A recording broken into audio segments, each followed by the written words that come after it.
The Honors College is known for its academics, but also where lasting connections are made. For two alumni, those connections led to a lifelong partnership in marriage and in medicine. All that and more coming up next.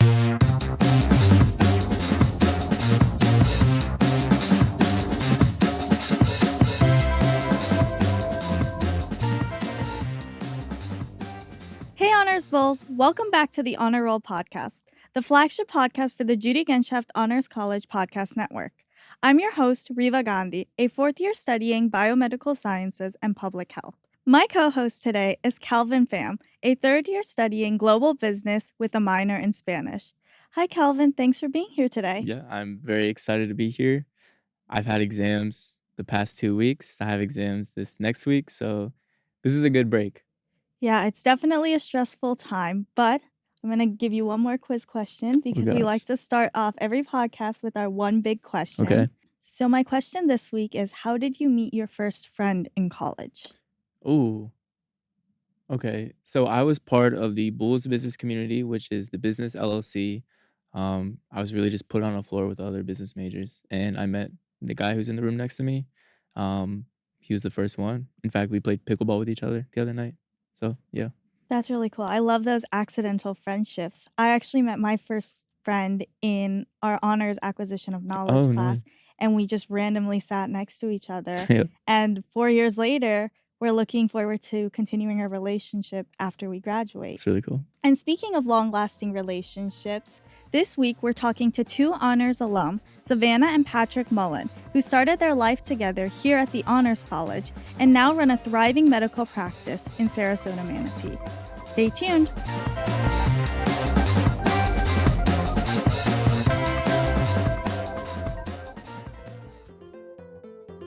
Hello, my name is Santi Ramirez. I'm majoring in civil engineering and I'm a second year here at USF. What I love about being an honors ambassador is being the liaison for faculty and students. I am the one that connects students to their professors and to their honors advisors. I also am in charge of giving tours and being the first point of contact to people outside of the college to the college. Thank you so much for listening. And now let's get back to the episode.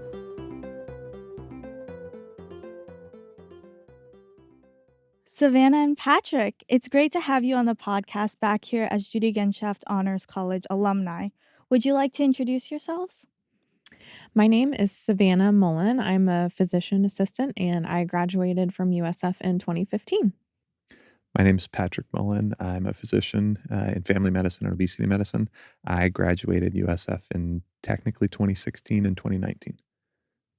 Wow. It's been some time. It's been a long time. It's been 10 years this year. Just crazy. And thank you so much for having us. We're so excited to be here. That's awesome. So yeah, it's been a bit of time since you've last been here.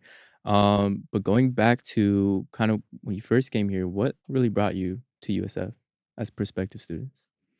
I was interested in the 7-year medical program, which I did not end up doing, obviously, since I'm a PA. But that was kind of the big draw of coming here. And I'm also from Lakeland, so it was pretty close to my family. And then I ended up receiving some really impressive scholarships. So it all kind of worked out in my favor, and I was super excited to come here. Nice. I, thinking back now, remember touring some of the other universities in Florida that we don't have to mention any names. They're much more traditional and legacy focused and have a lot of brick and kind of smaller towns. And during the tours, I just kind of remember them talking about how old everything was. And 18 something, we started this. Yeah. It's named after this person. And then when I came to USF, it was complete opposite. It's a modern campus. It's in an actual, urban environment with other people. And they had much more of a growth mindset. It's, we're ranked this, we want to be ranked this. Yeah. And even in the time that we've been here and the time that we've left, they've accomplished those goals. So having a growth mindset, wanting to do those same things, I can see myself being involved in that process instead of just getting to, bask in the glory of some alumni that went to a different place. I agree. I think that's one of my favorite things about USF. We're always changing and innovating, and it's so cool to be able to be part of that process rather than always joining things that are established. which is really good to have something to look to when you're trying to create something, hmm but creating it yourself is always so special. Now, Savannah, you mentioned that you came in as potentially pre-med and then ended up going PA. hmm What kind of prompted that change? So, I was in the biomedical sciences degree, and I did graduate with that and maintain that all the way through, even though I kind of pivoted with my end goal. But as I was going through the classes and really kind of picturing my future and what I wanted, I was able to meet a couple of physician assistants, actually from like the area that I grew up in Lakeland. And I just really liked kind of their story and what their education was like, and being able to just get into the medical field and see patients with less student debt and kind of just getting to that endpoint a little bit quicker.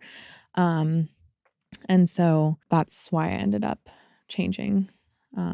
And we can talk about this a little more at some point, but I always, for like prospective students who are considering PA versus MD, that's a question that we get asked a lot Mhm. because of our situation.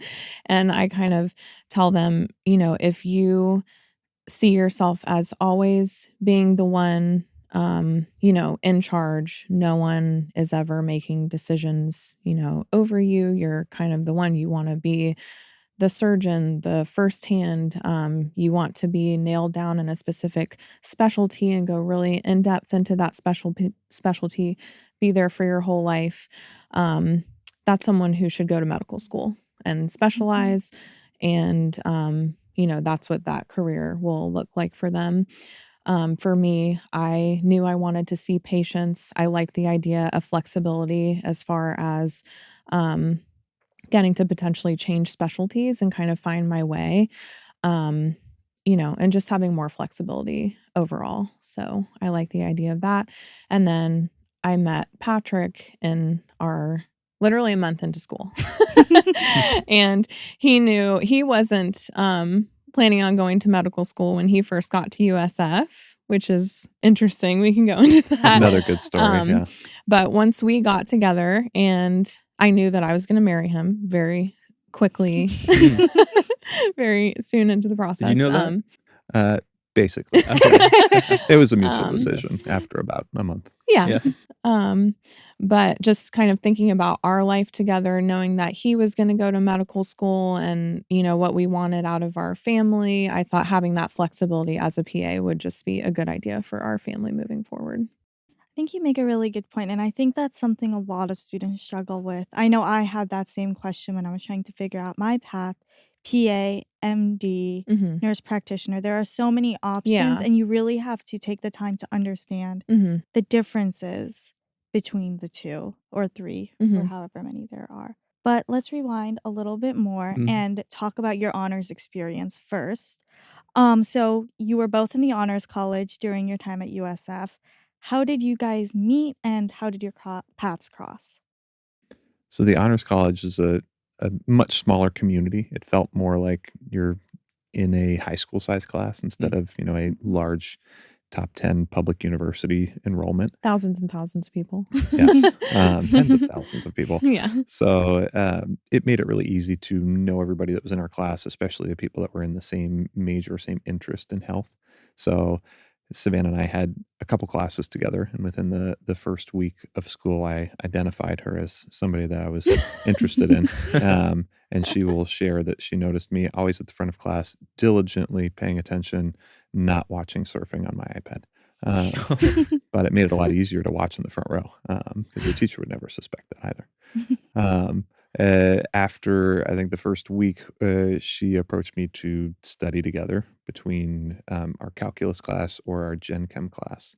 Um, and from there, we really hit it off. We both lived in the Honors College LLC, so the Living Learning Communities. And then I ended up being an RA in the Honors LLC as well. So it just keeps you connected and grounded with this smaller group of people. I'm curious, where was the LLC at, do you remember, on campus? I know it's been changing the past few years. Yeah, where it's We were moved in the around. Juniper Poplar Okay. buildings, So- Yeah, and that's where I was my first year. I When- was in Juniper. He was in Poplar. Star-crossed Oh, lovers. yeah. This is back when J-Pop was a very new building. Yeah. And then I moved over to Magnolia, and that's where I was a Oh, yeah. resident assistant. So Oh, cool. Mhm. a little bit more historic and smaller communities there. Mhm.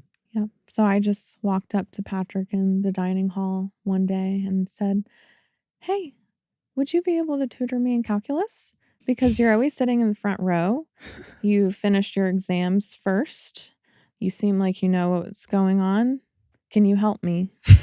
And this was September 19th, Yes. 2012. And That was then we- really early Wow. on, yeah. And then we So- started dating October 19th, 2012, which is also his birthday. Mm. Hmm. So this weekend. Oh, Well, happy birthday. Yeah, thank Yeah. you. 13 years. Yeah. Yeah.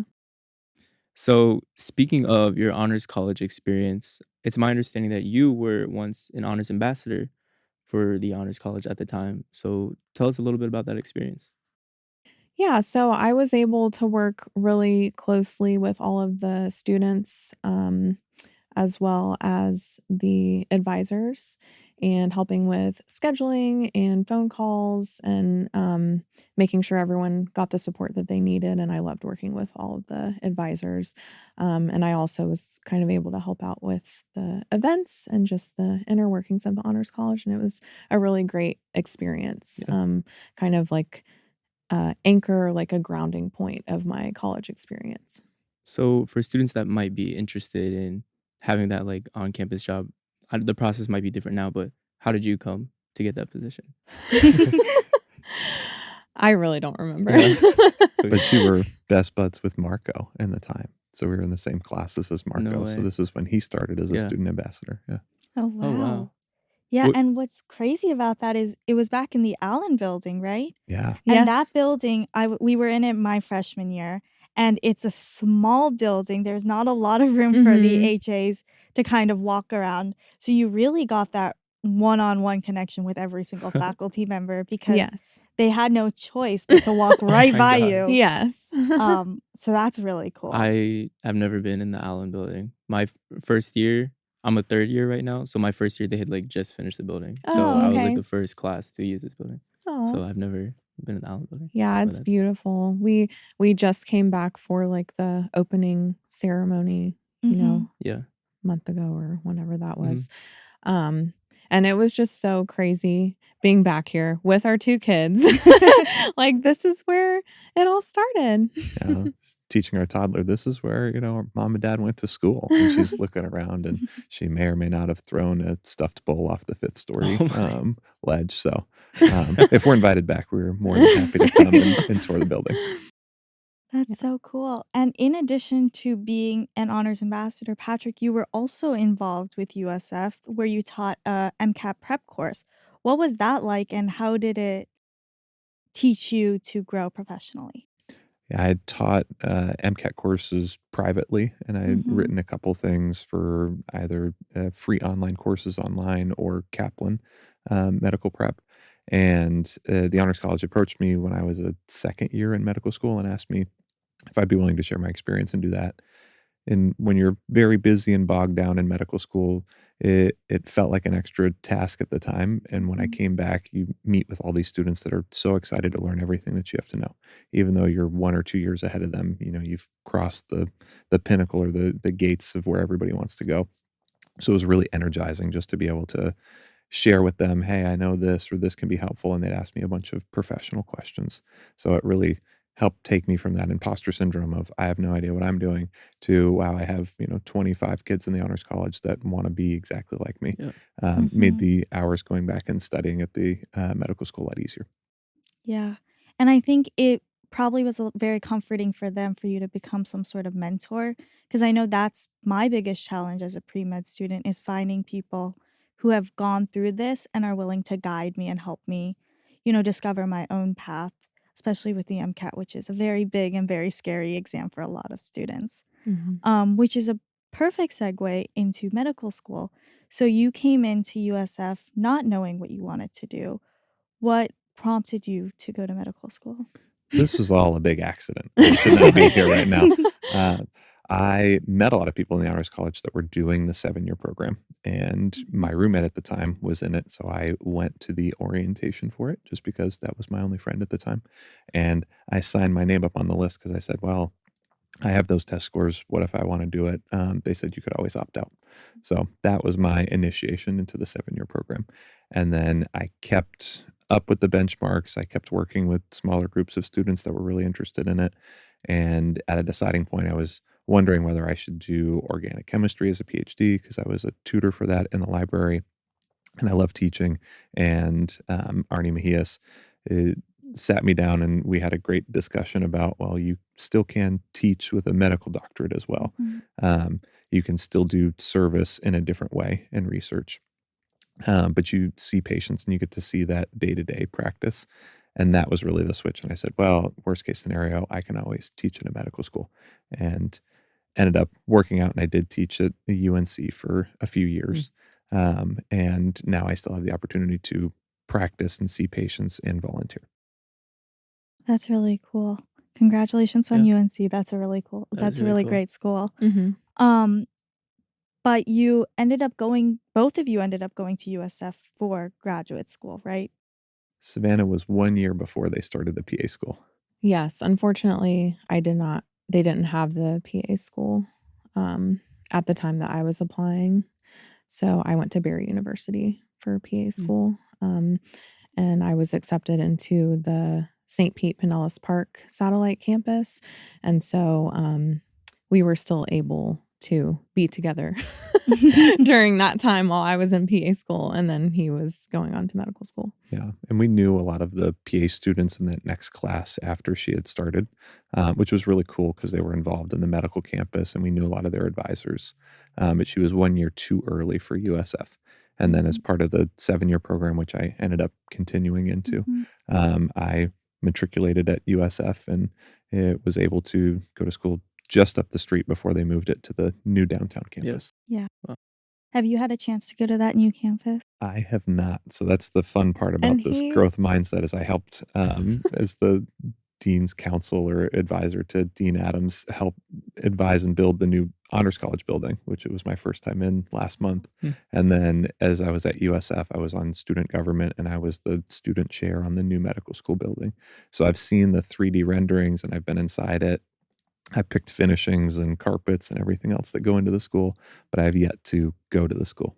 So maybe this afternoon, you guys can break me in. It looks really nice there. It is, Like, yeah, like, it's Good to actually know. really beautiful. Great job, Patrick. Yeah. The 3D Thanks tour for was that. awesome. Yeah. Okay, so being in a relationship during undergrad, how did that have like an impact, and really how did that affect one, like your decisions for graduate school, and two, like just how you kind of dealt with that?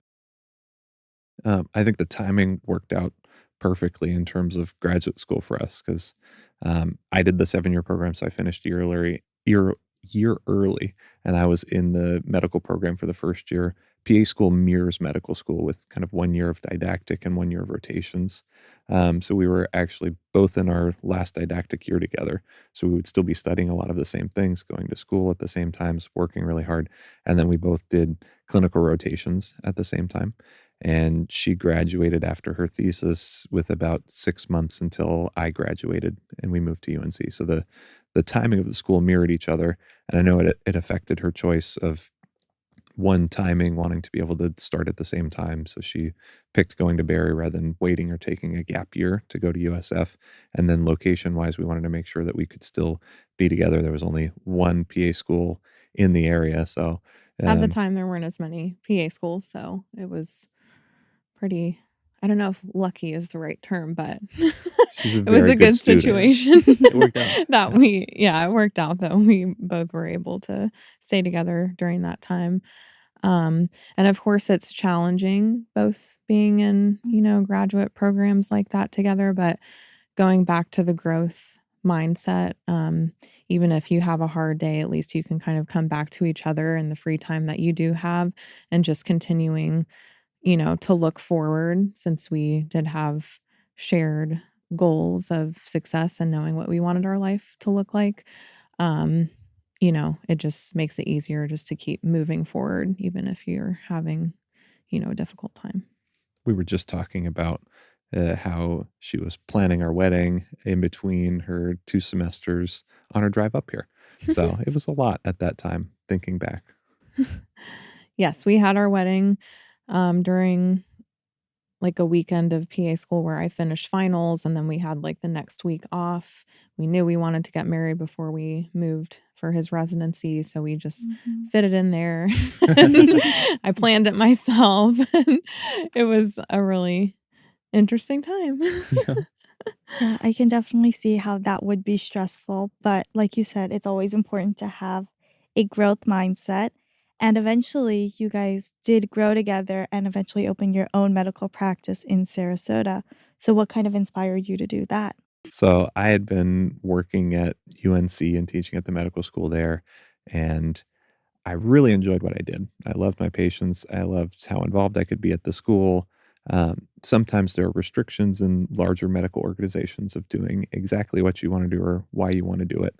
Um, I got a promotion to write more curriculum for the students, but they had to either take away a day of my clinic to allow me to do it or drop the class that I was teaching. They wouldn't let me work more than full time, which I thought was a very interesting decision. Or else I would volunteer to do it, so they wouldn't pay me to do any of those. And Um, you were working like 4 full days in the clinic and then 1 half day teaching, right? yeah. So I really wanted to keep that same balance. I didn't want to lose more time with patients in order to help write curriculum. And at the same time, one of my best friends from medical school had called and said, I'm buying a medical practice in Sarasota. Do you guys want to move back to Florida and help start it? So, being pregnant with our second child, and both having good careers, we said, "Why not give up everything, sell our house, and move down to Florida to start a new practice?" Why There's not? no better time to do it. Yeah, The timing probably wouldn't work out until, they're graduated from high school or something else. that's So, true. we True. said, "Why not do all the things at once?" So, we moved back to Sarasota knowing that we've got connections in the area and, we have family in the area and thought we can work together. It's a 2-for-1 deal, and with how hard we work, it has to be successful. Mhm. So, adding on to your medical practice as a doctor PA duo, um, what do you enjoy most about working with each other? Is that hard at times, or do you think that makes things easier? Let's talk about I don't think I'm too demanding of a boss. that. But luckily, Savannah specializes in much more of the aesthetic side of our business. So she is very much the boss of what she does. And she has a really good balance of being able to, work the times that she needs to, see patients the time that she needs to, and balance the home and take care of our girls in the house. And then I'm focused on the medical side of the practice. So we each have our strengths and abilities, and then knowing or having kind of that ultimate trust in the person that you work with that Mhm. they are amazing at what they do. They give everything and they're all to it. There's no bias or stone left unturned. I can just fully trust that part to her. Yeah. I think it's the same with marriage as well as like working together, like you said, just really trusting that other person and knowing that they're doing their best, whatever that may look like. But um, we've both been working really hard and just doing what we can. And it's nice to have lunch together if we don't have patients at the same time on a day that we're both in the clinic. And it's been a great experience, I think, also because we have good conflict resolution skills and it's just kind of easy to work together. Yeah, seeing her at work is a lot of fun Yeah. because you see her in her element where she is the expert on everything, and I just get to cheerlead her to a lot of our patients. Yeah. If they need anything to make themselves look their best, hasn't worked for me thus far, but they Wow. always get the best out of Wow. Savannah. So, what exactly does your medical practice kind of cover? So, precision health and aesthetics, the name says what we're trying to do is Mhm. precision health, a little bit more of the health 3.0 view, extra time with patients to really dive into what is going on now, what their goals are in the future. We like to have a test to be able to know where things are going to be, and retest it. We're trying not to have a one-size-fits-all program. It's very much based on your individual goals, your individual health risks, and a couple examples would be, a multi-cancer DNA screen for someone who has a lot of cancer history in their family and might be concerned of that. Whether or not the traditional realm says to start screening at a certain age or with a certain time parameter, we can do things a little bit differently, or we can add on extra tests. That's really cool, and I feel like we don't see a lot of physicians or medical practices doing that. Mhm. Yeah, and I think Patrick has a lot more knowledge than the average physician when it comes to, fitness, lifestyle, nutrition. He's actually a CrossFit coach Wow. in addition Wow. to everything he does for the clinic. Um, so he just knows a lot about the more holistic, approach to treating a patient. He's really good at kind of meeting patients where they're at. So for some people, it's dialing in their fitness and nutrition. For other people, they have different goals, and he just helps them to work towards whatever those goals may be. So that is kind of what we're about. And it's a concierge medical practice. So we have more time with the patients. So he is able to counsel them on everything that he wants to versus in the normal medical system, a lot of Mhm. providers just don't have the time to dive deep into some of the simpler things like sleep and nutrition, but the most important things foundationally. Yeah, it's not a kind of good enough model. Making sure that things are at least covered or boxes are checked. We really get to dive into everything about that person. So I can look at their Oura Ring data or their Oh, Apple yeah. Watch data and actually take the time to say, wow, I had a patient last week that had a heart monitor that they came in and said, It's been dinging at me, but I feel fine otherwise."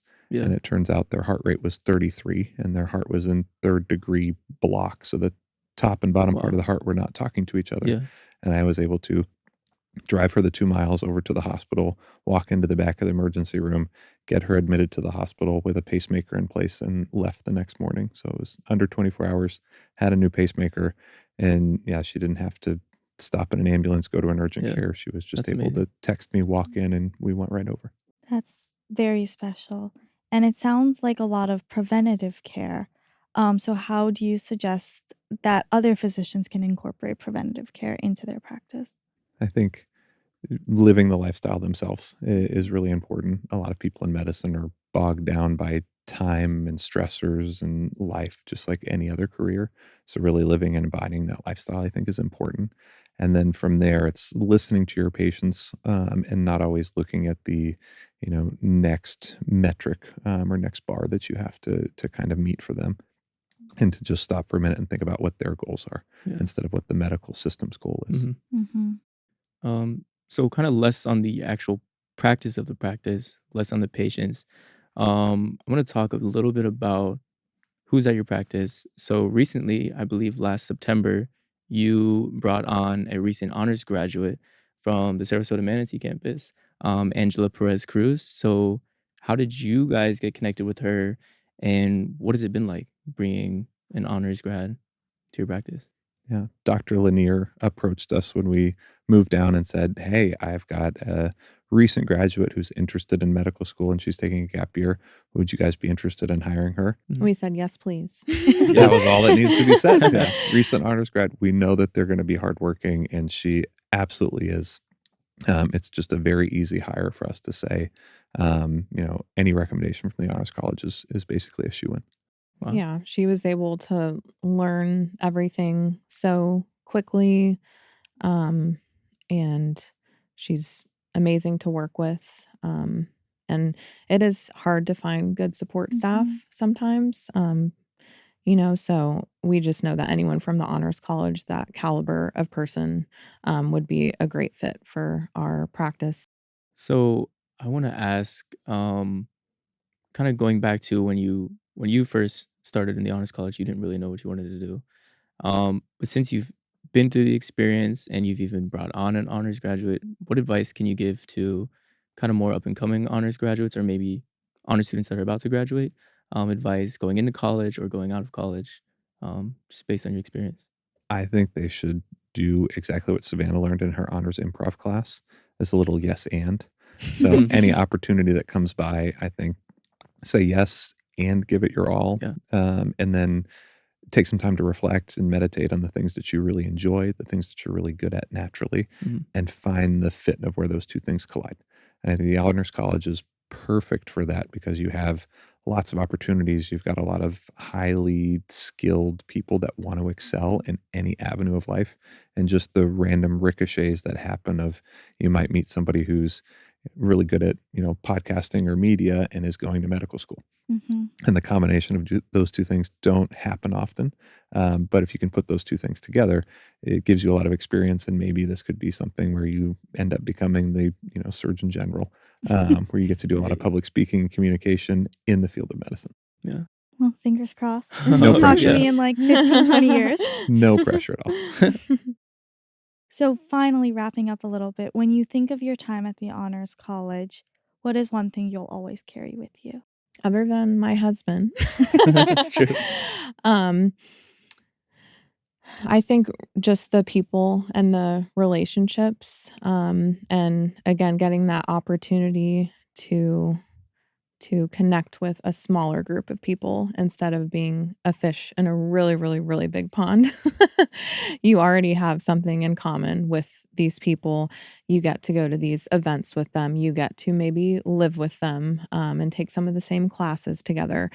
And, with the previous question where Patrick was talking about advice, for, prospective students, your relationships and your support around you, and your family as well as your friends and chosen family. There is nothing more important than that, from like an emotional standpoint of getting to your goals, and then also meeting people who can mentor you and help you.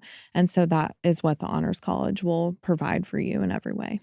I think my advice or my kind of favorite experience from the Honors College was just thinking back to graduation, Savannah's graduation and my graduation, seeing the people that we had worked really hard with all the way through that first year, saying that, oh, I got this job at a Fortune 500 company, or I'm going to go study medicine, or I'm going to go to graduate school at this other area.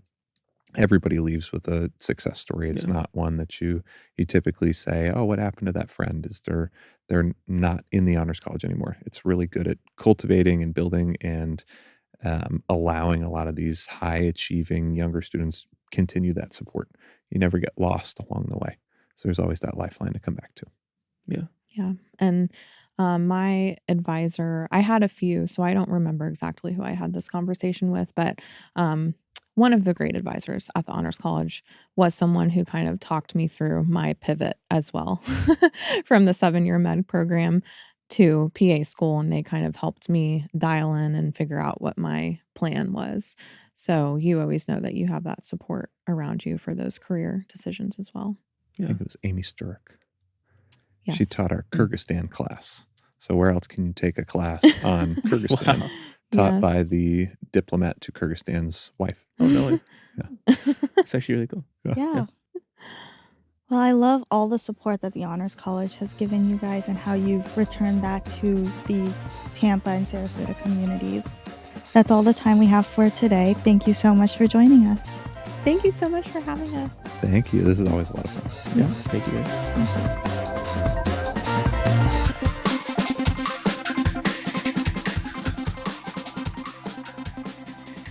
All right, everyone. Thanks for joining us back in the studio. What did you think about the podcast? I loved it. I love how they're taking a different approach to healthcare, thinking about holistic and preventative medicine. Yeah. And now they're sharing that with the Honors College and honors students. Yeah, I think they had a lot to say, even going back to their honors experience and really how that shaped them and what they're doing now. And if you're interested in any medical opportunities at honors, don't forget to check the Honor Roll newsletter and our website, usf.edu/honors, for upcoming events, updates, and news. That'll do it for this week's episode. The Honor Roll podcast is recorded at the Judy Genshaft Honors College at the University of South Florida Tampa campus. Production assistance is provided by USF students Sandra Napolitano and Vama Shah. Thank you all so much for listening. Please do not forget to rate and review our podcast. We appreciate your feedback. Please join us next time to hear more honor stories and talk to members of the Judy Genshaft Honors College. Until next time, go Bulls! Yay. Woohoo! Let's go. See.